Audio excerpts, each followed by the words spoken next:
과야킬시에서 지난해 12월 1일 사망하자 넷째 아들인 정한근이 다음날 같은 도시 화장장에서 화장했고 사망 신고 등 행정 절차를 모두 마친 것을 확인했다고 밝혔습니다. 검찰은 과야킬 시청이 발급한 사망 확인서, 사망 등록부, 공증인이 작성한 무연고자 사망 처리에 관한 공증 서류, 장례식장이 발급한 화장 증명서와 장례식장 비용 영수증 등을 통해 정 전 회장이 숨졌다고 결론 내렸습니다.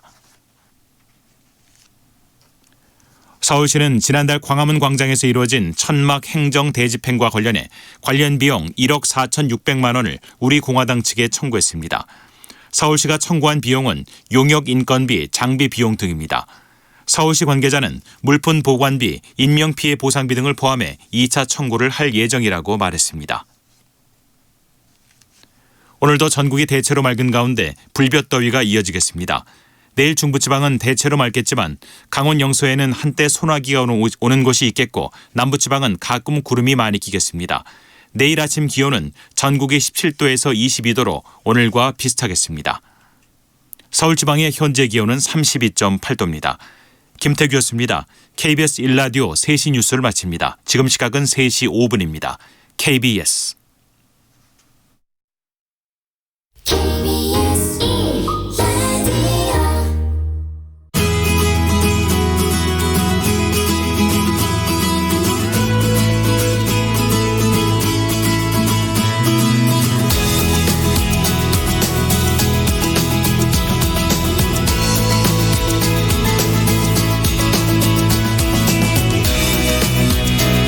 여러분 안녕하세요. 라디오 전국 일주 아나운서 이규원입니다.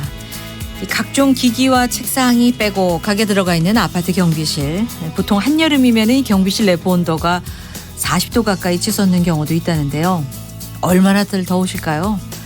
그런데 이런 무더위를 식혀주는 참 기분 좋고 시원한 소식이 최근에 대전 서구 둔산동에 있는 한 아파트에서 전해졌습니다. 경비실에 에어컨을 설치하자는 안건으로 전체 주민이 주민 투표를 했는데요. 찬성이 압도적으로 많아서 에어컨 설치하자 이쪽으로 결정이 됐다고 합니다. 이렇게 해서 모두 11개의 경비실에 에어컨 각각 한 대씩, 설치 비용은 500만 원이고요. 이거는 이제 아파트 예비비로 부담하기로 했다고 하고요. 입주민들이 실질적으로 내야 하는 돈은 한 달에 세대당 100원가량의 전기료, 이것만 부담하면 된다 그래요. 어느 기사를 보니까 이 소식을 100원의 행복 이렇게 제목을 달아놨던데 100원의 행복, 참 듣는 저희도 이 덕분에 마음이 부자가 된 것 같네요. 그래서 오늘 문자는요, 마음이 부자인 분들의 사연을 좀 받아보겠습니다. 마음이 부자인 분들, 꼭 주머니가 두둑하지 않아도 되죠. 주변에 뭐 먹을 거라도 하나 생기면은 콩 한 쪽이라도 나눠주시는 분들도 있고요. 아니면 뭔가를 받을 때보다 줄 때 더 행복하다고 느끼시는 분들도 많잖아요. 주는 입장이든 받는 입장이든 이렇게 마음이 부자처럼 풍족하게 느껴지는 순간이 언제였는지 그 내용을 오늘 문자로 좀 보내주시기 바랍니다. 짧은 글 50원, 긴 글 100원의 유료 문자 우물정 9730, 무료 KBS 콩 게시판 이용하시면 되겠습니다. 오늘도 문자 보내주신 분들 가운데 추첨해서 시원한 아이스커피 드시라고 모바일 커피 쿠폰 선물로 드리겠습니다. 그리고 또 한 가지 꼭 전해드릴 소식이 있는데요. 제가 지금 진행하고 있는 라디오 전국 일주일 프로그램이요.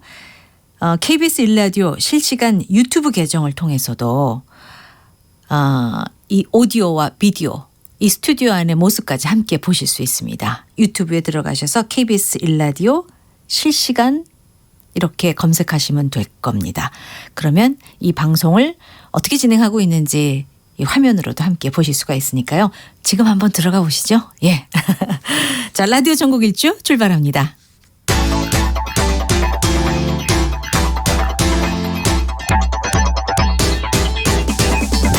대한민국 구석구석 동네방네 이모저모 전국이 가까워지는 시간 KBS 1라디오 라디오 전국 일주.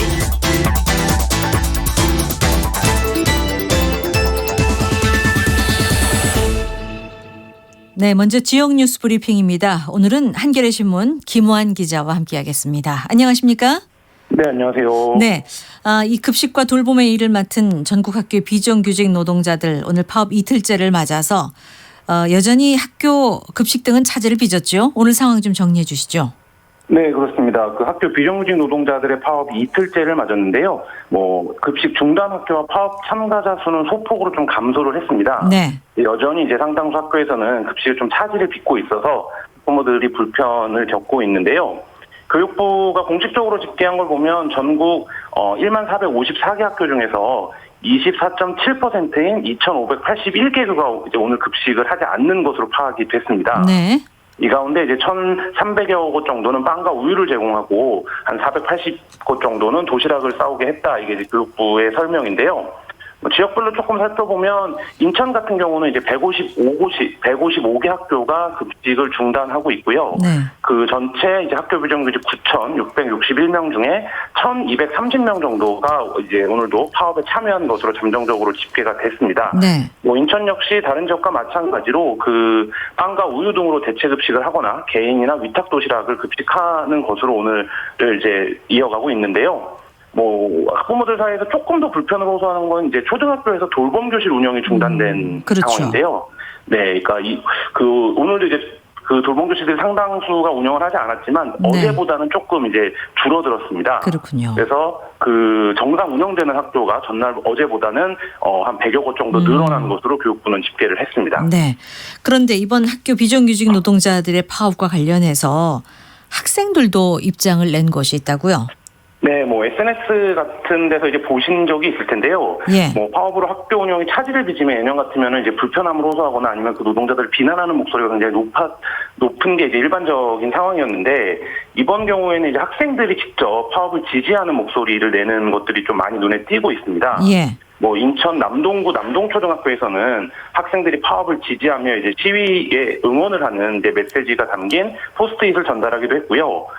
계속 화제가 되고 있는데 인천 서운초 같은 경우에는 이 파업의 정당성을 이제 얘기하는 가정통신문을 이제 학부모들에게 보내서 배려와 지지를 좀 요청하는 이런 상황들도 화제가 됐었습니다. 네.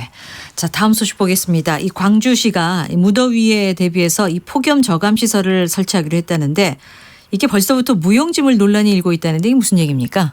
네, 그 광주시가 폭염 저감 시설을 설치하는 것이 굉장히 화제를 모았었는데요. 네. 이른바 이제 클린로드를 만들어서 광주의 이제 시가지인 광천동 버스터미널 앞 교차로에서 광천 사거리까지 이제 500m 구간에 도로변에 고정식 예. 탈수 장치를 통해서 이제 주변 온도를 낮추겠다 이런 계획을 발표를 했었습니다. 예. 네, 하지만 이 시설 계획을 용역을 이제 살펴보니 도로 구조 문제 때문에 터미널 앞에는 설치하기가 어렵다 이런 결과가 나왔는데요. 네. 시는 이제 이미 공고를 내고 사업자를 모집을 하고 있습니다. 그래서 이제 설치가 가능한 구간도 있고 설치가 불가능한 구간도 있는 상황에서 예. 또 이제 7월 10일부터 광주에서 한 달간 수영 대회가 열리게 됩니다. 그렇죠.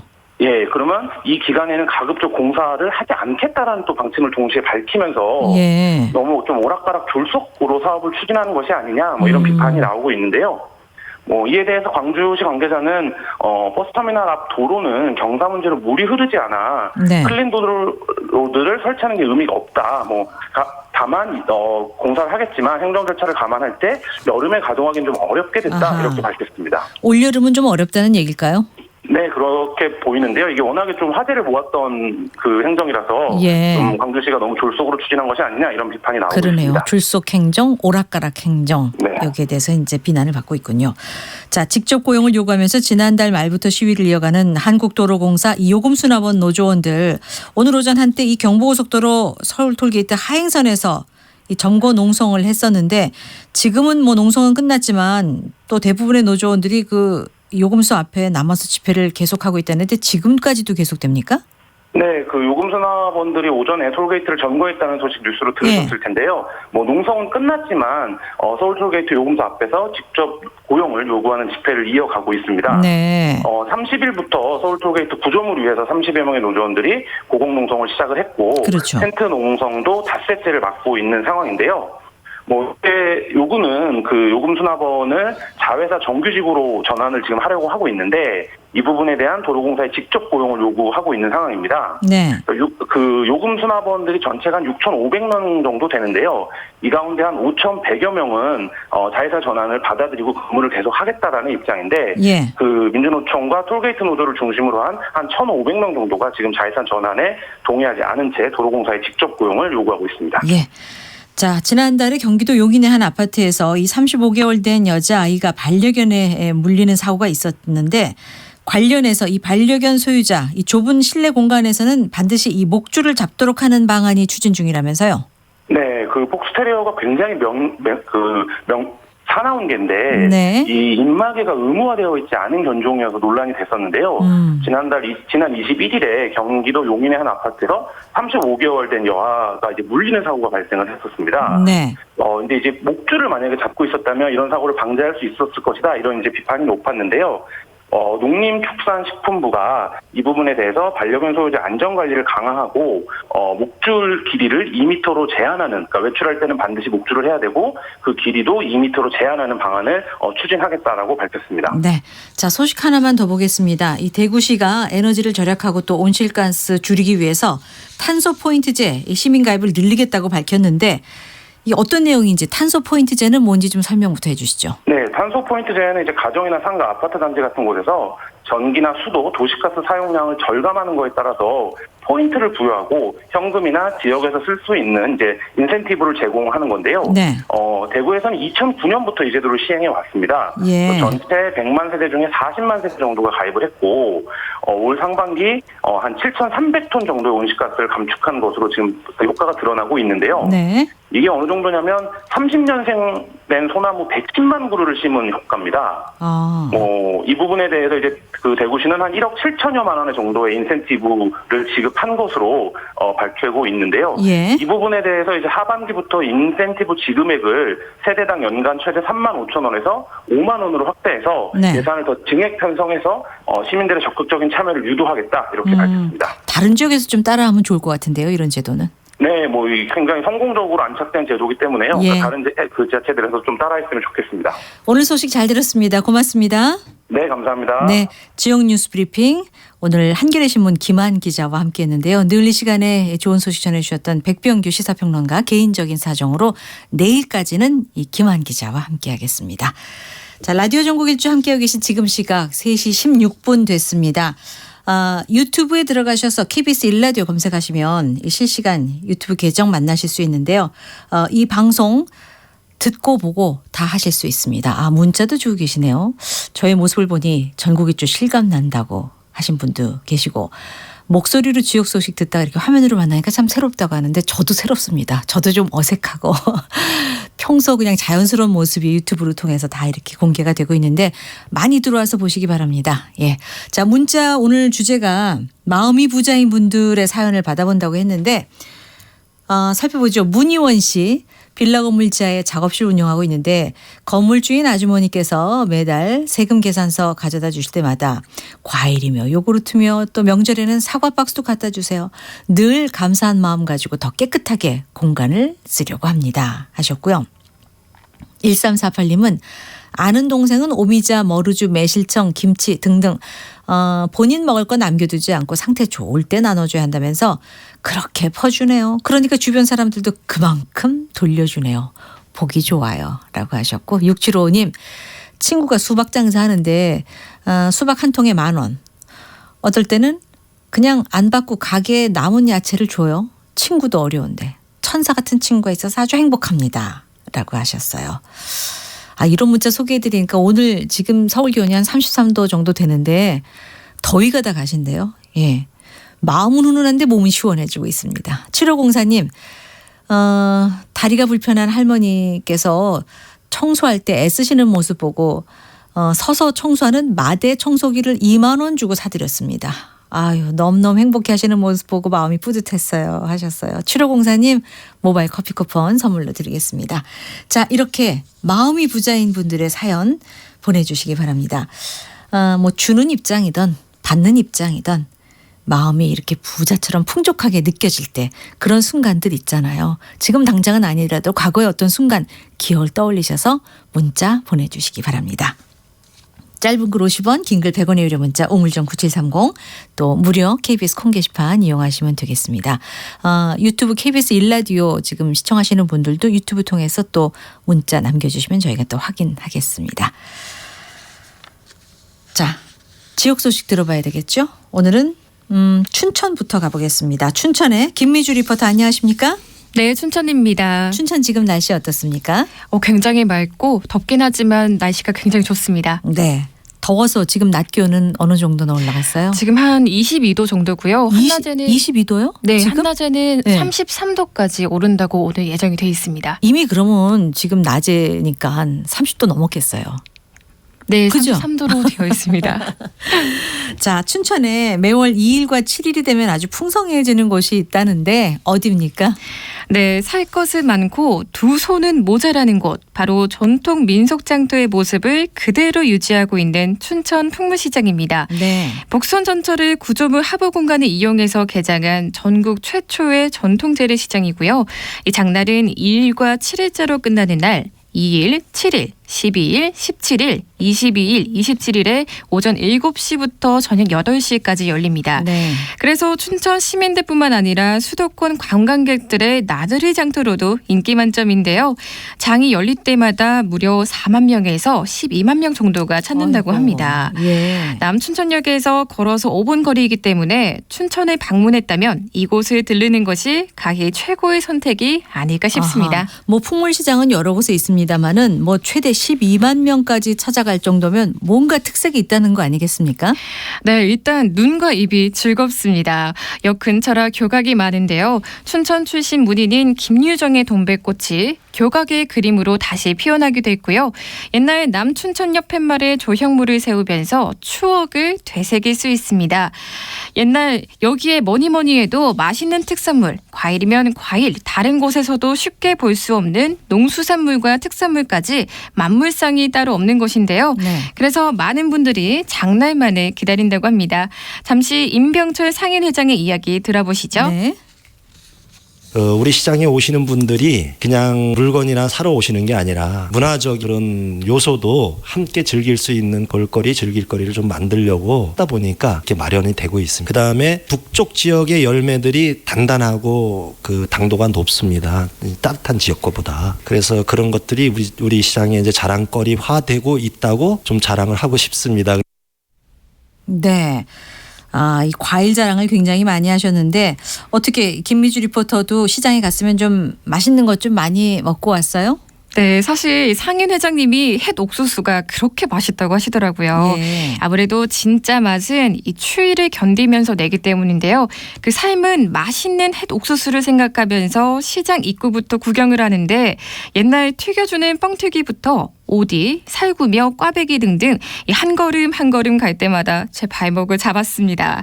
그냥 구경만 했는데도 어머님들의 정이라고 하죠. 이 맛보기로 덤을 주시는데 그것만 먹었는데도 정말 배가 부르더라고요. 김미주 리포터 그 풍물시장 다니면서 먹은 얘기 하니까 저도 어릴 때 할머니 손 붙잡고 다니면서 이것저것 기웃거리면서 얻어먹었던 생각이 나는데 시민들도 굉장히 좋아했겠어요? 네, 그럼요. 전통시장이 좋은 것은 시장이 가지고 있는 인심과 묵묵히 시장을 지키는 사람들에 의해서 역사가 만들어지기 때문인데요.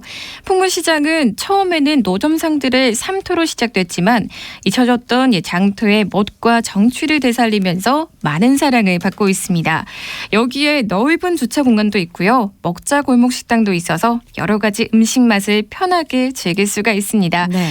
또 산지 직송되는 자연식품들로 상인들과의 정도 넘쳐나는데요. 이 점이 아마 풍물시장 근처에 대형마트가 2군데나 있음에도 불구하고 많은 분들이 찾는 이유가 아닐까 싶습니다. 그래요. 무엇보다 가격도 저렴하기 때문에 1,000원을 쓰더라도 가득 담아갈 수 있는데요. 굉장히 매력적인 곳이네요. 네, 그렇습니다. 실제로 어떤 어머님께서는 이렇게까지 싸도 되냐고 하실 정도였는데요. 네. 또 풍물시장의 또 다른 특징은 다양한 연령층이 공존한다는 것인데요. 이곳을 찾은 한 20대 커플의 이야기 들어보시죠. 네.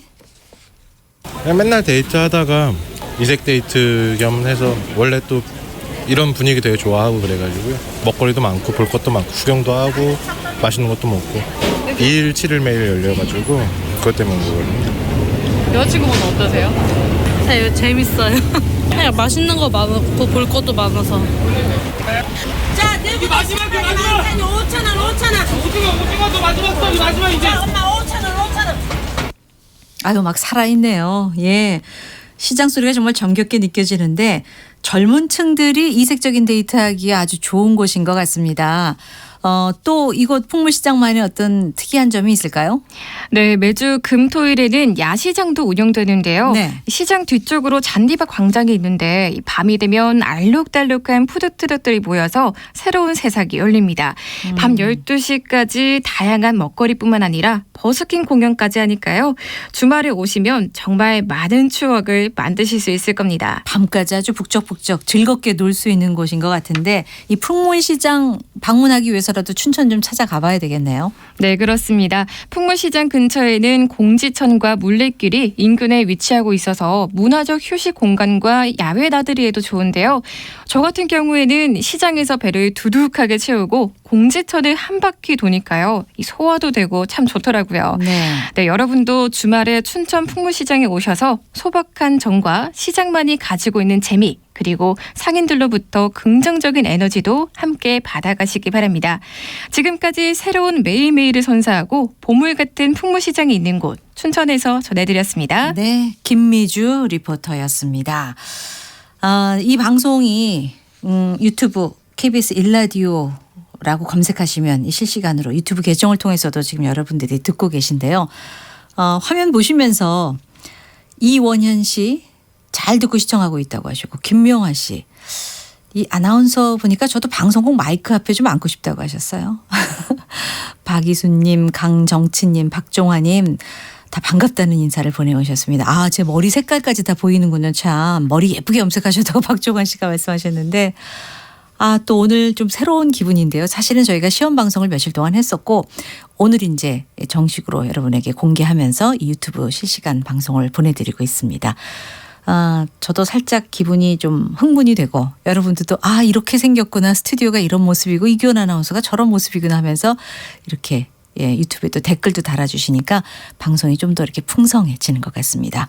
오늘 문자 주제는 마음이 부자인 분들인데요. 이 문자로도 계속 들어와 주시기 바랍니다. 짧은 글 50원, 긴 글 100원의 유료 문자, 오물정 9730 또 무료 KBS 콩 게시판 이용하시면 되고요.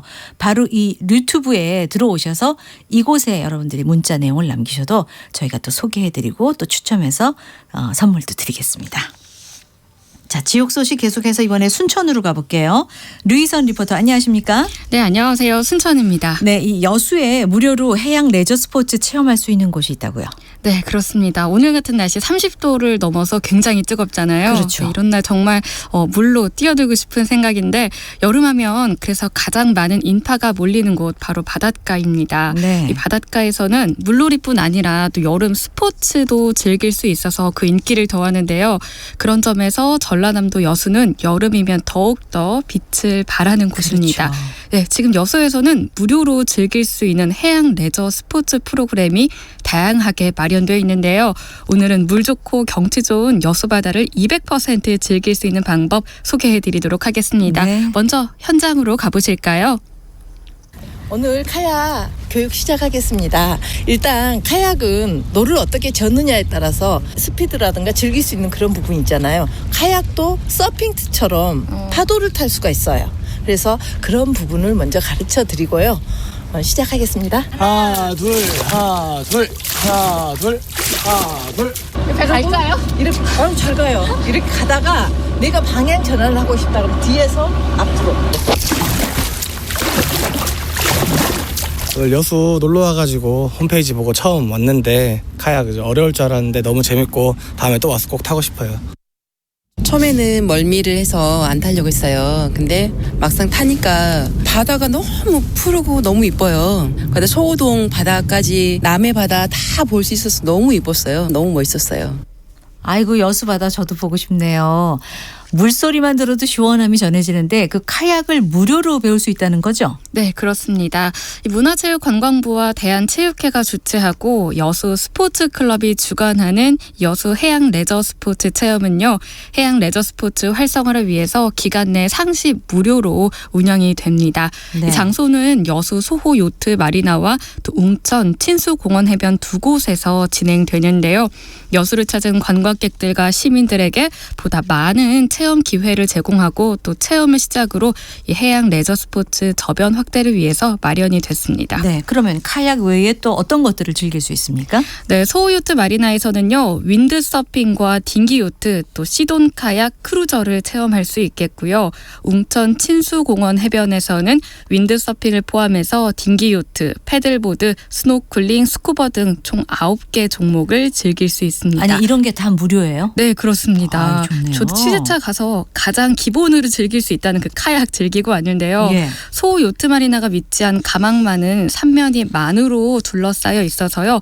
파도가 적고 바람이 세지 않기 때문에 초보들도 저 같은 초보도 즐기기에 정말 좋은 환경이었습니다. 바로 배워서 바로 이렇게 멀리 좀 나가봤어요? 류희진 리포터? 저는 멀리는 못 나갔습니다. 그런데 사실 이 레저 스포츠라고 하는 게 장비가 있어야 되는 거잖아요. 그래서 선뜻 도전하기가 어려운데 가면 뭐 어느 정도 장비가 다 구비가 돼 있는 겁니까? 네, 이곳에 뭐 금형조끼부터 시작해서 모든 장비가 구비돼 있고요. 예. 선수 출신들의 전문 강사들까지 상주하고 있어서 처음 접하는 분들은 기본적인 것 충분히 습득해서 또 즐길 수가 있겠습니다. 네. 계속해서 주순한 지도자에게 이야기 들어보시죠. 네. 요트는 타실 줄 아는 분하고 같이 타는 거예요. 2명, 3명이서 이렇게 같이 타면서 밖에서 어떻게 가는지 바람을 어떻게 이용하는지를 바다에서 직접 가르쳐 줄 수 있는 장점이 있어요. 그리고 카약은 어느 정도 노만 저을 줄 알면 물에 빠지지 않고 전복되지 않으니까 누구나가 다 탈 수 있다. 우리가 보통 레저를 사람 많이 즐기잖아요.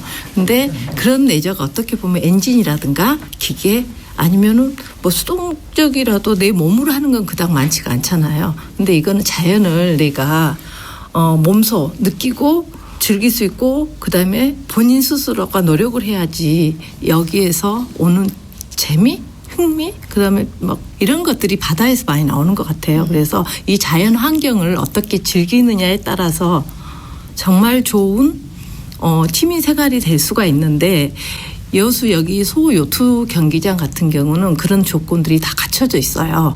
누구나가 다 어린이부터 나이 드신 분들까지 취미로 즐길 수 있고 거기다가 한 종목이 아니잖아요. 한꺼번에 즐길 수가 있는 그런 장소라고 생각이 들기 때문에 일단 경험을 한번 해보고 즐겨주셨으면 좋겠습니다.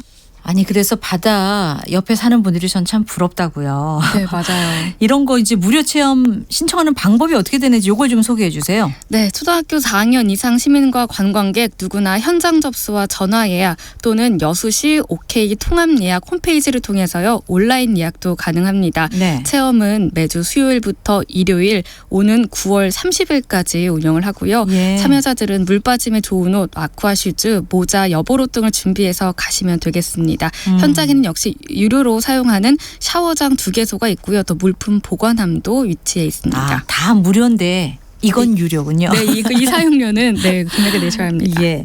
그런데 이제 여름철 물놀이에는 이제 안전이 제일 중요하지 않습니까? 네, 가장 중요한 위급시의 부분이죠. 대응은 어떻게 돼 있습니까?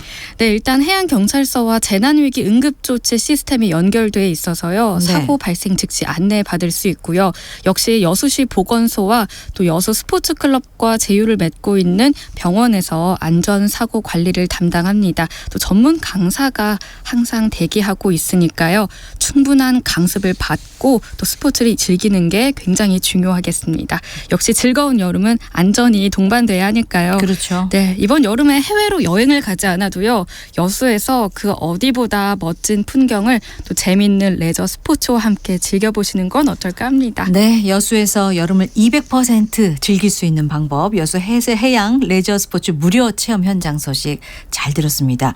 저 류희선 리포터 네. 유튜브 일라디오 그 실시간으로 지금 저희가 방송되고 있는데 네. 사진도 이제 청취자들이 보고 있어요. 네, 제가 네. 나중에 카약을 네. 하는 모습을 조금 찍어왔거든요. 또 그래요? 여수의 모습과 함께 담아드리도록 하겠습니다. 기대하겠습니다. 오늘 소식 고맙습니다. 네, 고맙습니다. 네, 류이선 리포터였습니다. 문자를 좀 소개해드리겠습니다. 마음이 부자인 분들의 사연인데요. 4582님, 일산에서 요식업 하고 있는 60대 중반 소상공인이에요. 가게에 마음이 부자인 집 액자를 걸어놓으셨다면서 사진까지 보내오셨어요. 5012님, 이 거제도의 자연생태 분야에 관심이 많아서 20년 넘게 이곳에서 활동을 하고 계시다고요. 거제도 캡틴이라는 분의 문자였고요. 9261님, 세상에서 제일 맛있는 감자 캐서 교회 식구들 가족들에게 나누어 주러 다니고 있습니다. 날씨는 덥지만 정말 기쁘네요. 오늘 처음 문자 주신 분이에요. 모바일 커피 쿠폰 선물 드리고요. 7934님, 아파트 경비원인데 아침 출근하면서 365일 날마다 원두커피 한 잔씩 타다 주시는 109호에 사시는 사장님 고맙다고 저희 방송 통해서 이렇게 인사를 보내오셨습니다. 0857님, 저는 교사입니다.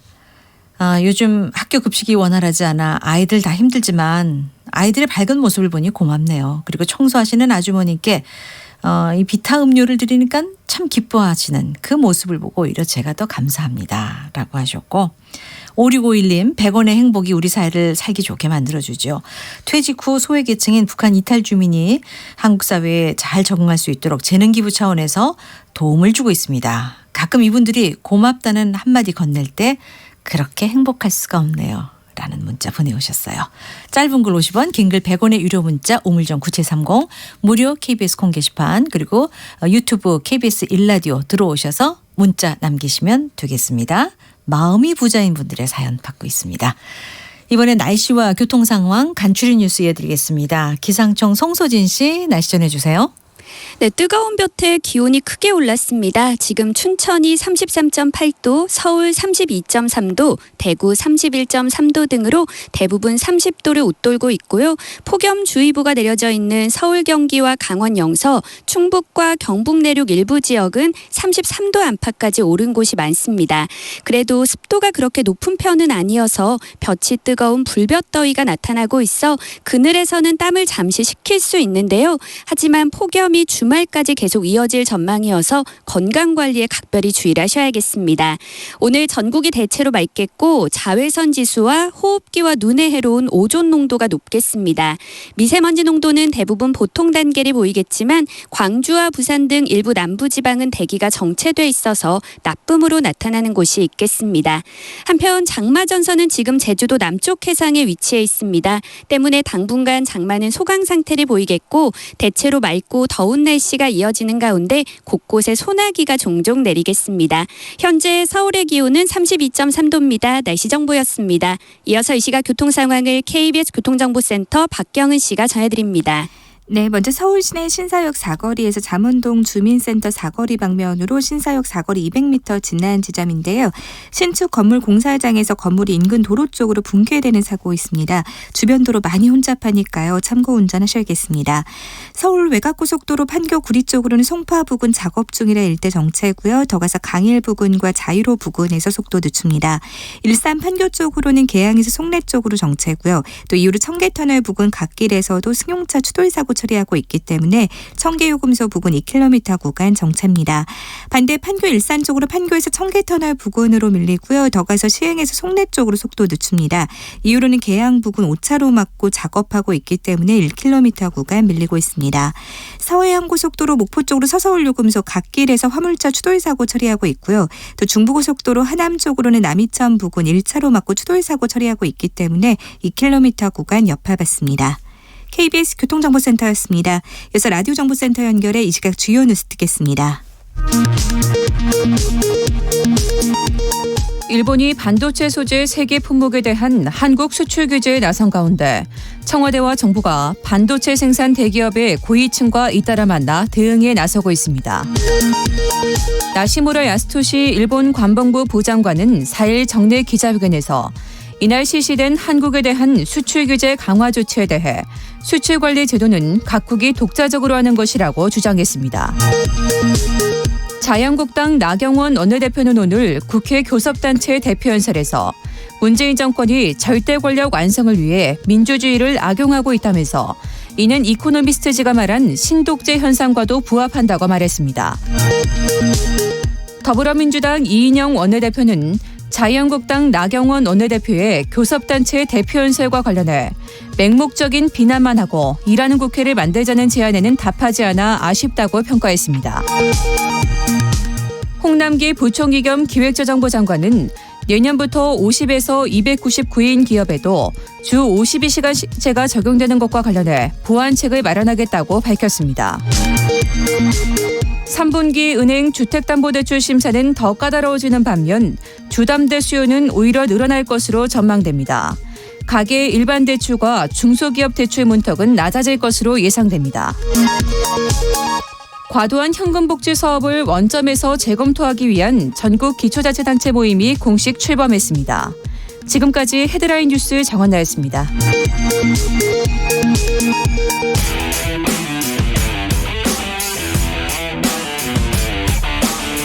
라디오 전국 일주 지역시사 포커스 팔도 기자가 간다.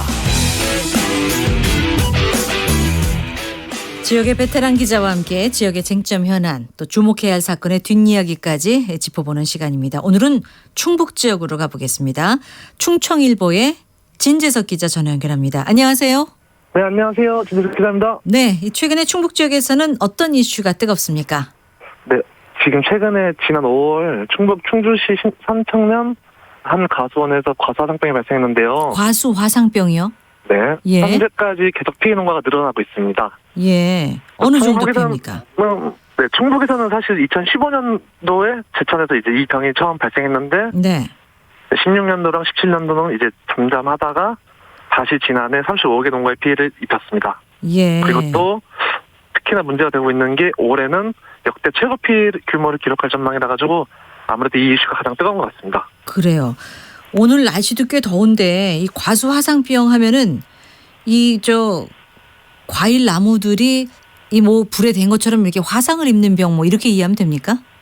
네. 과수화상병이 정확히 어떤 병이냐면요. 예. 사과나무는 줄기와 잎이 구부러지고 검붉게 마르고요. 대나무는 잎이 검게 말라 죽습니다. 그러니까 이렇게 이제 나무가 불에 탄 것처럼 말라 죽는 데서 과수화상병이라고 불리는데요. 네. 이 과수화상병은 또 다른 이름으로 과수 에이즈, 과수 구제역이라고도 불립니다. 네. 네. 이 이유는 이 병이 발생한 과수원에서는 그 이후 3년간 같은 묘목 쪽을 키울 수 없었고 감염 속도도 매우 빠르고 아주 치명적인 피해를 줍니다.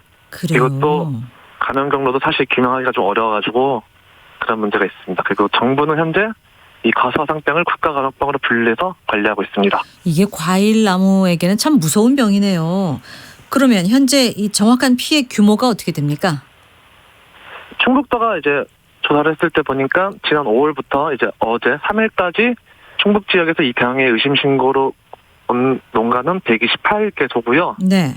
128개소는 이제 면적으로 따지면 91헥타르에 해당하고 이 중에 112개는 양성 결과가 나왔습니다. 네. 그리고 나머지 16개 농가에 대해서는 현재 검사가 진행 중입니다.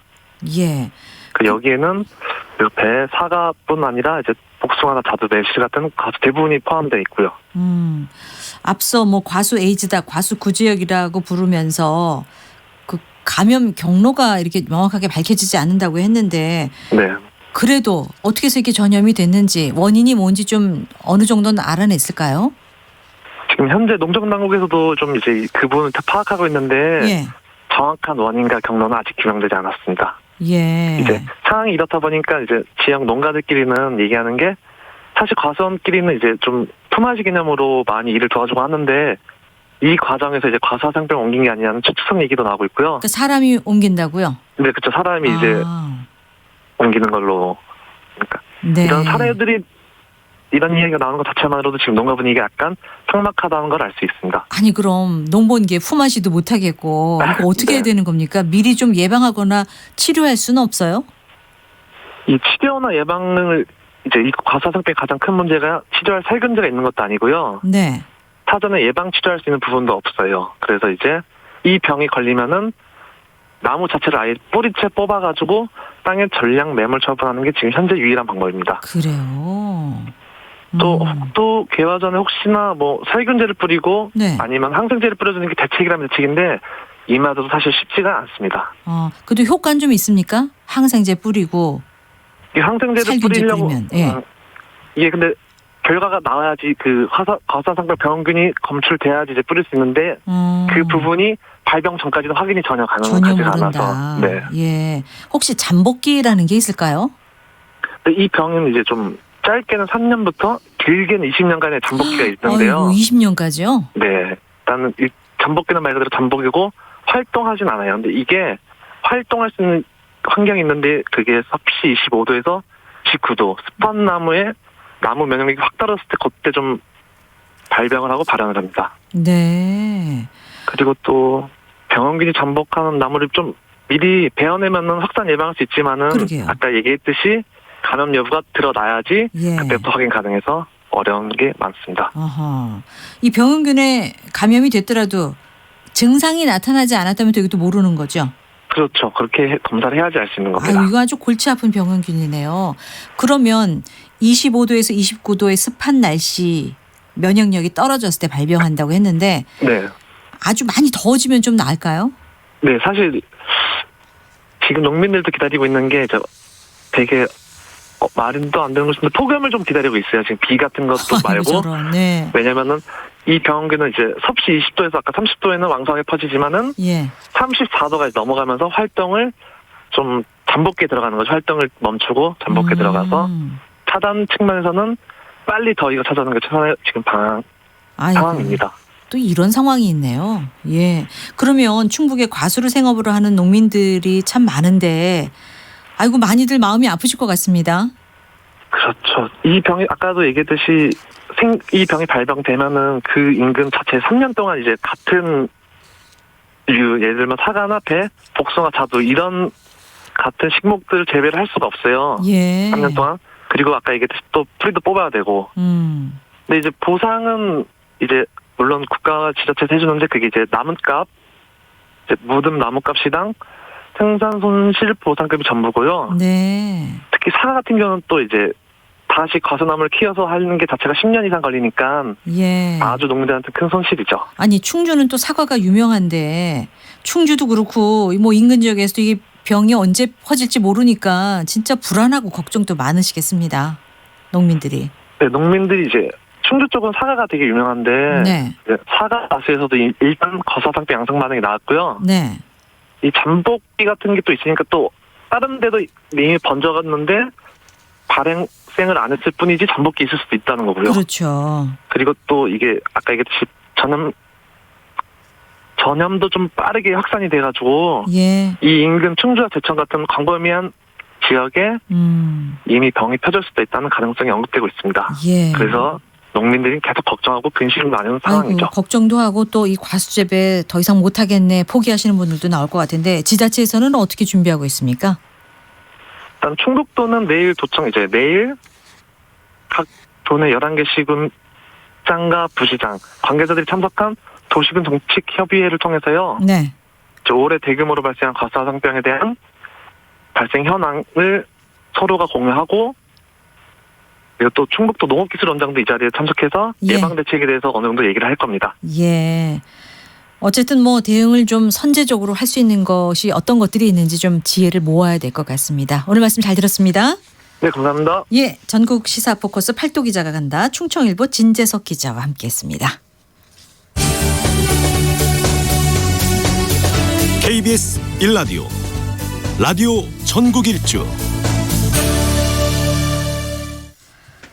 전국의 역사 문화 유적지 돌아보고 우리 고장 역사 이야기 나누는 시간이에요. 오늘도 박광일 역사여행 전문가와 함께하겠습니다. 어서 오세요. 안녕하세요. 박광일입니다. 네. 자, 매주 이 시간 기다리는 분들이 정말 많은데요. 오늘은 어떤 고장으로 떠나볼까요? 네, 이번 주는 이제 백제 역사 유적지구에 대해서 이제 간단하게 소개를 해드리려고 하는데요. 네.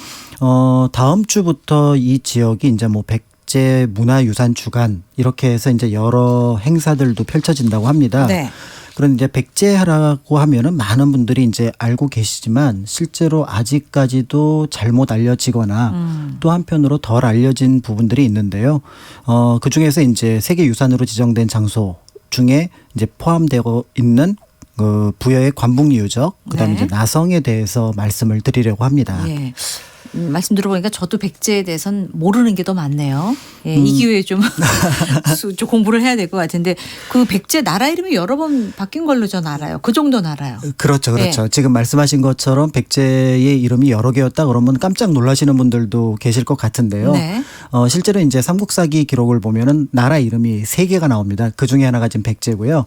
백제가 이제 크게 성장하기 전에는 조금 작다는 의미로 십제라고 불렀습니다. 그러니까 네. 이제 좀 자신감이 생겨서 지금 백제라는 이름을 갖게 됐고, 나중에 이제 성왕 때 나라가 이제 굉장히 어려움에 빠졌던 것을 좀 극복했다라고 생각을 하고 새롭게 나라를 혁신하겠다라고 하면서 옛 전통을 끌어옵니다. 그런데 네. 이제 부여 안에서 고구려가 시작되고 고구려에서 이제 백제가 시작됐기 때문에 그 부여를 잇는다는 뜻으로 남부여라는 이름을 갖게 됩니다. 근데 이제 이게 굉장히 흥미로운 게 이 남부여 때 남부여라고 이름을 정하고 도읍지를 사비성으로 정했는데요. 예. 그 사비성이 지금의 부여가 되거든요. 예. 도시 이름은 사라지고 국가 이름이 남아 있는 거예요. 그러네요. 네, 그래서 우리가 이제 부여로 역사 여행을 간다 또는 뭐 답사를 간다라고 얘기를 하면은 옛 백제의 나라 이름 하나, 그러니까 예. 남부여로 간다 이렇게 생각을 하시면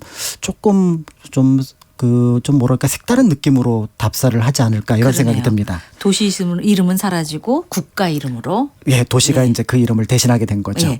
자, 그러면 백제는 도읍지를 이 공주와 부여로 옮겼던 분들이 이제 옮겼다고 아는 분들이 많은 걸로 아는데 이거는 맞는 맞습니다. 거죠? 네네. 예. 그러니까 이제 보통 위례성이라고 하는 서울, 그러니까 이제 한성백제 시기가 있었는데 이때 이제 잘 나가다가 고구려에 이제 그 공격을 받아서 이제 나라가 멸망 직전까지 이르게 되잖아요. 네. 당시 이제 계로왕이 전사를 하게 되고요.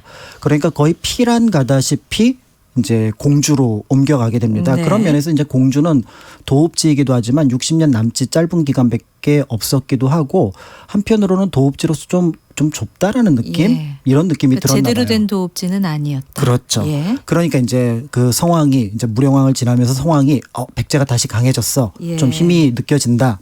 이러면서 부흥을 위해서 새로운 도읍지로 옮겨가게 된 것이 사비성이라고 불렀던 지금의 이제 부여가 되고요. 공주에 비해서도 면적이 한 30% 정도 넓습니다. 예. 그런 면에서 이제 사비성 안에서는 백제 중흥 또 한편으로 백제 역사의 중요한 유적지들이 남아 있게 되는 거죠. 그 중에 예. 하나가 이제 부소산성 아래에 있는 관북리 유적이 될 겁니다. 예.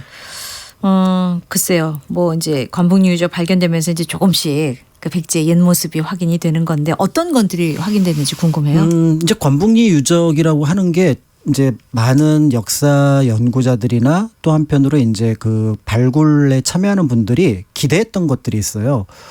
백제 왕궁터가 그러니까 지금 풍납토성 외에는 거의 발견이 되지 않았거든요. 네. 그런데 공주에서도 왕궁터라고 하는데 추정은 하지만 뭔가 특별한 어떤 유적이 나오질 않았어요. 근데 이 관북리 유적에서 왕궁이라고 추정할 만한 몇 개의 유물이 나왔습니다. 대표적인 게 대형 건물이 하나 나왔는데요. 예. 폭이 한 35m 정도 되고 그다음에 이제 그 다른 그러니까 길이가 35m, 18m 정도가 됩니다. 요 규모가 어느 정도냐면 경복궁 근정전이 큰 쪽이 30m예요. 네. 경복궁 근정전보다 건물이 큰 것이 예. 관북리 유적에 있었습니다. 그다음에 이제 또 하나 놀라운 게 토관이 발견이 됐는데 그 토관은 큰 나무통하고 한 4m 정도 되는 나무통하고 연결이 되어 있었거든요. 예. 요게 아마 수도 시설이었을 가능성이 많아요. 그러니까 이제 상수도가 이렇게 흘러 들어와서 곳곳에 연결을 해주는 그런 역할이었을 것 같고 가장 나쁘게 보더라도 하수도 시설. 그럼 하수관을 도시에 묻었던 어떤 그런 모습을 짐작해 볼 수가 있고요. 그다음에 이제 그밖에 뭐 저장창고라든지 연못이라든지 이런 것들이 있어서 말씀 들어보니까 굉장히 신경 써서 백제 도성을 만들었네요. 그러니까요. 당시에. 그래서 계획 도시로서 어떻게 보면은 백제의 어떤 도읍지를 살펴볼 수 있는 곳이 바로 이제 관북리 유적이 되는 거죠. 예. 그 외에 또 우리가 눈여겨볼 만한 게 뭐가 또 있을까요? 저장 시설이 하나가 발견이 됐어요. 어허. 근데 그 저장 시설에서 흥미로운 게 참외, 달래, 살구, 복숭아, 오이, 수세미의 씨앗이 발견이 됐습니다. 그래요. 그러니까 백제 때 사람들이나 예. 지금 우리나 이런 부분은 비슷하고 또 이런 부분은 다르다 이렇게 볼 수 있는데 그 비슷한 흔적들을 찾아볼 수가 있고요. 그래서 이런 어떤 유적들이 모여 있는 관북리 유적이 이제 조금 더 발굴이 되고 조금 더 연구가 된다면 사비성 그러니까 이제 백제가 부여로 도읍지를 옮겼을 때 그 모습을 재현해내면서 네. 동시에 이제 백제 사람들은 어떤 삶을 살았을까 하는 것들을 어떻게 보면은 복원하는데 이 관북리 유적이 큰 역할을 할 것 같습니다. 말씀 듣고 보니까 볼거리도 많고 또 의미가 깊은 곳인데 그동안 우리가 참 많이 모르고 지냈다라는 생각이 듭니다. 그러니까 그 뒤에 부소산성 그다음에 이제 잘못 알려진 이야기인 삼천궁녀에 너무 많은 분들이 몰입을 하게 되면서 네. 실제 백제 역사의 중요한 부분들을 조금 놓친 것이 아닌가 이런 생각이 들죠. 네. 그리고 부여에 가면은 그 외곽을 빙 둘러싸고 있는 나성. 네, 이것도 굉장히 빼먹을 수 없잖아요. 중요한 예. 유적인데요. 보통 이제 나성하면은 이제 그 고려의 도읍지였던 개경에 있었던 나성을 떠올린다거나 한양을 둘러싸고 있는 한양 도성 정도를 생각을 하게 되거든요.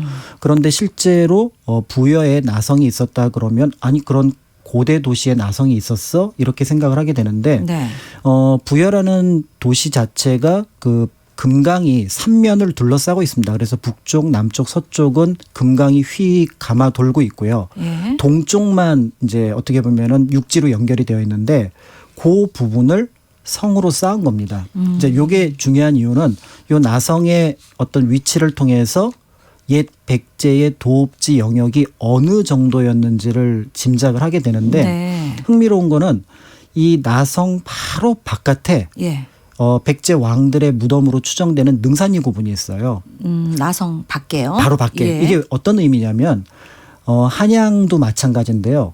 도읍지 안에는 왕의 무덤도 쓰지 않습니다. 그러니까 백제도 역시 같은 그걸 따랐다는 개념이에요. 거군요. 그런데 바로 옆 나라였던 신라 같은 경우는 도읍지 안에 왕들의 무덤들이 곳곳에 자리를 잡고 있거든요. 네. 그래서 이 시기에 백제 도성이 가지고 있던 성격이 오히려 지금 우리가 살펴보는 한양 도성 또는 어떤 고려의 모습들하고 비슷하다는 점에서 네. 상당히 선진적이었고 계획적으로 만들어졌다 이런 것들을 보게 됩니다. 뭐 이런 내용을 바탕으로 이 백제 도읍지였던 그 부여를 좀 살펴보면은 그 옛 모습을 우리가 머릿속으로 상상하는데 좀 더 많은 도움이 될 것 같아요. 그렇죠. 왜냐하면 보통 백제라고 하면은 점을 찍어서 보시는 경향이 있어요. 그래서 뭐 예를 들어 정림사지라든지 네. 지금 말씀드렸던 부소산성이라든지 능산리 고분이 따로 떨어져 있는데 네. 도읍지로서의 그 사비성에 대한 공간을 좀 놓치고 가는 경향이 있죠. 예. 그러다 보니까 백제 역사에 대해서는 야 여기가 뭐가 있었겠어 라고 하는 선입견을 가지게 되고 한편으로는 그러다 보니까 잘못된 정보인 예를 들어서 백제의 멸망의 여러 원인들을 국제적으로 살펴보기보다는 네. 내부의 뭐 의자왕의 실정이라든지 예. 아니면 어떤 뭐 삼천궁녀 같은 상징적인 어떤 걸로 이해를 하게 되는데 그렇게 하다 보면은 백제 역사의 본질에 접근하는데 어려움을 느끼게 되고 그렇겠네요. 우리의 과거의 중요한 역사의 가치를 오히려 예. 떨어뜨리는 결과가 되거든요. 그러니까 나무를 보지 말고 숲을 봐야 그렇죠. 되는 거예요. 그러니까 우리가 네. 어디를 가게 되면은 도시를 딱 보면서 네. 그 나라의 어떤 전반적인 느낌을 이해를 하게 되는데 이제 백제라는 어떤 역사를 이해할 때 어떤 사비성에 가지고 있는 도시의 느낌을 가지고 백제를 이해하게 되면은 네. 조금 더 폭넓은 역사적인 어떤 그 생각을 그리고 상상력을 그렇겠어요. 동원할 수 있을 예. 것 같습니다. 특히 이제 백제문화유산 주간이 열린다고 하니까 이곳에서 또 좋은 프로그램도 많이 있으니까 직접 가서 확인해 보면 좋을 것 그렇죠. 같습니다. 공주, 부여, 예. 익산에 들어가시면 이와 같은 프로그램을 신청하실 수 있는 것이 다음 주부터니까 네. 꼭 확인해서 참여하시면 좋을 것 알겠습니다. 같습니다. 우리고장 역사 이야기 박광일 역사여행 전문가와 함께했습니다. 고맙습니다. 감사합니다. 네, 유튜브로 실시간 이 방송 많이 듣고 보고 계신데요. 최준욱 씨, 실감 난다고 하시고 김도윤 씨 신기하고 반갑다는 글을 남겨주셨어요. 혹시라도 이 본 방송 놓치신 분들 방송 끝나고 다시 보기 하셔도 되겠습니다. 그리고 좋아요도 눌러주시고 공유 많이 부탁드리겠습니다.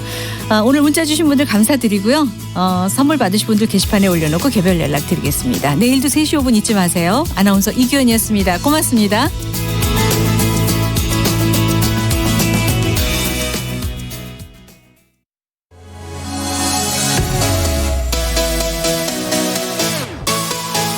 매일 저녁 7시 20분 청취자와 함께 만들어가는 KBS 열린 토론. 오늘 지목전 토크는 아폴로 11호, 달 착륙 50년 미중 우주 패권 경쟁 가속화, 그리고 우리에게 광장이란 두 가지 주제로 찾아갑니다.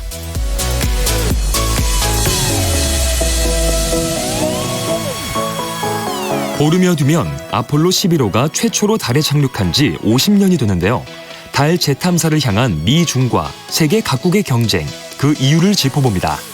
한편 광화문 광장이 시위와 집회로 몸살을 앓고 있습니다. 광장의 의미와 역할은 무엇인지 이야기 나눠보겠습니다.